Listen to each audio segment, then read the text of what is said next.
الخصم یعنی جھگڑا. جھگڑا عموماً کب ہوتا ہے؟ جھگڑا تب ہوتا ہے جب کوئی سیدھی بات بھی کرے تو سامنے والا اس کا غلط مطلب نکالے.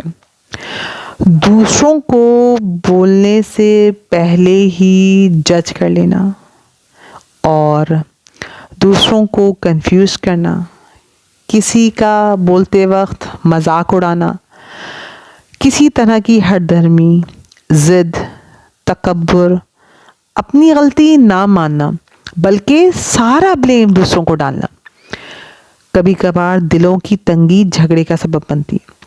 جلد بازی کہ دوسرا بولے اور ہم کنکلوڈ کر لیں، یہ نہیں کہ پہلے اس کی پوری بات تو سن لیں. یہی مس انڈرسٹینڈنگ ہوتی ہے کہ آپ دوسرے والے کا ایک امیج بنا لیتے ہیں اور اس امیج کے ساتھ آپ اس کو ڈیل کرتے ہیں، بجائے اس کے کہ اگر وہ صحیح بات کر بھی رہا ہو تو وہ نہیں سنتے. پھر بعض اوقات ہم موقع محل نہ دیکھتے ہوئے بات کرتے ہیں جس سے جھگڑا پیدا ہو جاتا ہے. اور کبھی کبھی ہمارا لہجہ اتنا بھونڈا ہوتا ہے کہ بعض اوقات سمپل بات بھی ہمیں سمجھ نہیں آتی تو بھی جھگڑا ہو جاتا ہے. دوسروں کے بزنس میں انٹرفیئر کرنا، بھائی جو کام آپ کا ہے آپ اس پہ نظر ثانی کریں نا، آپ دوسروں کے کاموں میں کیوں انگلیاں اڑاتے ہیں؟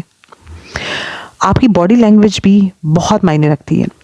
کسی کی بات کو سنتے وقت آپ کس طریقے کے تاثرات، ایموشنز، ایکسپریشنز شو کر رہے ہیں، یہ بہت ضروری ہے.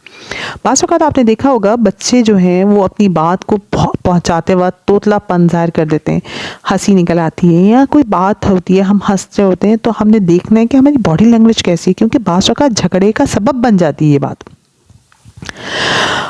بعض اوقات ایسا بھی ہوتا ہے کہ ہم اپنے آپ کو یہ باور کرواتے ہیں کہ ہم ہی تو کچھ ہیں، ہمارے اندر ایگو اتنا ہے کہ ہم کسی کو ہر وقت بس جج کر رہے ہوتے ہیں.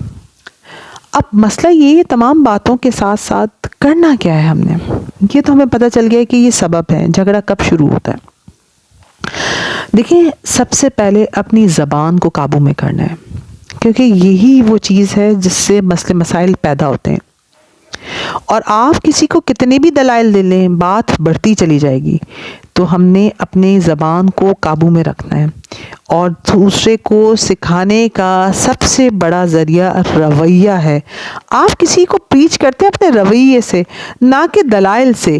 دلائل اس وقت ہی سنے گا لیکن کبھی ہو سکتا ہے وہ سننے کا رودار ہی نہ ہو، تو پھر بات کیسے کریں گے؟ تو ضروری ہے کہ آپ اس کو اپنے رویے سے سکھائیں. کیونکہ یاد رکھیں، حدیث میں آتا ہے، سیدنا عائشہ رضی اللہ عنہ سے روایت ہے، نبی کریم صلی اللہ علیہ وسلم نے فرمایا، بے شک اللہ تعالیٰ کے یہاں سب سے زیادہ ناپسندیدہ وہ آدمی ہے جو سخت جھگڑالو ہے. تو ہمیں چاہیے کہ ہم ہر طرح کے جھگڑوں سے بچیں اور خود کو بڑا نہ سمجھیں، اور یہ کہ اپنی زبان پر قابو رکھیں.